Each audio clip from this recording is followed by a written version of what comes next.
Margaret never expected gratitude. When she married Thomas Reynolds, she knew she wasn't just marrying a man. She was marrying his grief. His wife had died suddenly, leaving behind 3 children: 16-year-old Emily, 12-year-old Ryan, and 8-year-old Sophie. Margaret entered their lives carefully, patiently, lovingly. She never tried to replace their mother. Instead, she packed lunches, attended soccer games, stayed up late helping with homework, held Sophie through nightmares, helped Ryan study for college entrance exams, and listened to Emily cry through her first heartbreak. Years passed. Thomas died unexpectedly from a heart attack when the children were grown. Margaret was devastated. Yet, she remained. Birthdays, graduations, holidays, new babies. She never missed a single family gathering, not once. She considered them her children, even if they never fully considered her their mother. Then came Emily's wedding. Margaret was excited. She offered to help with flowers, planning, expenses, anything. Emily politely declined every offer. Margaret assumed the bride simply wanted to do things herself. Until the invitations arrived. Everyone received one.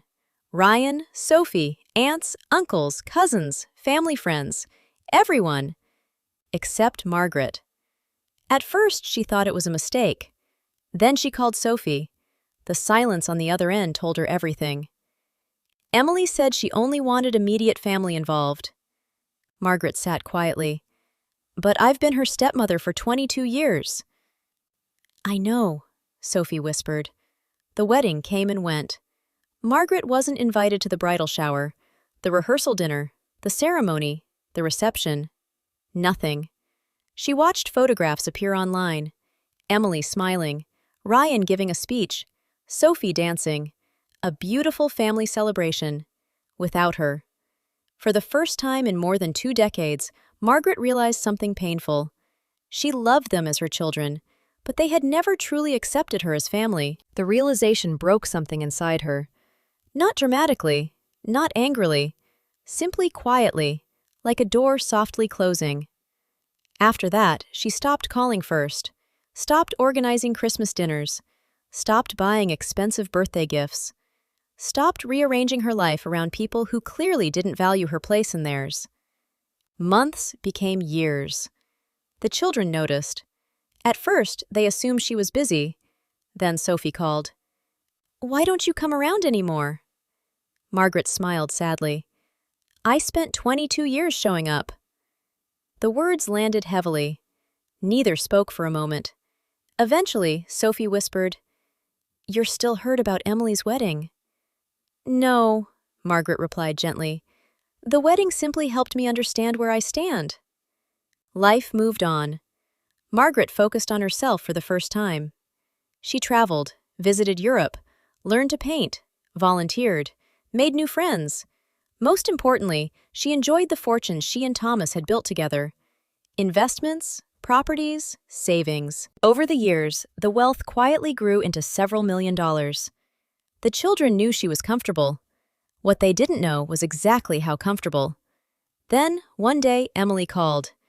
After nearly 3 years of little contact, she sounded nervous. "We're struggling financially." Margaret listened. The conversation eventually turned toward money. Then Ryan called a few weeks later. Then Sophie. Each conversation somehow found its way to finances. Margaret wasn't angry, she wasn't bitter, but she finally understood something. They wanted access to the benefits of family without ever offering her the place of family. One autumn afternoon, she invited all 3 to lunch. The atmosphere felt awkward. Everyone danced around the real topic. Finally, Margaret spoke. "I love all of you." The room grew quiet. "I always will." The children looked relieved. Then she continued, "But I spent decades trying to earn a seat at a table that never truly had a place for me." No one argued, because no one could. "When your father died, I kept showing up because I thought love was enough." She smiled softly. "Now I've learned that love also requires respect." Emily lowered her eyes, tears forming. For the first time, she seemed to understand. Not the wedding itself, but what it represented. The years afterward, the distance, the hurt. Margaret stood. "I'm not leaving my estate to strangers." The children looked up hopefully. Then she added, "But family is more than words." And for the first time in years, the burden shifted. No longer on Margaret to prove she belonged, but on them, to decide whether they truly wanted her in their lives. Not for her money, not for her inheritance, but for her. As she walked toward the door, she felt lighter than she had in years. Because sometimes the greatest fortune isn't the money you keep, it's finally knowing your worth.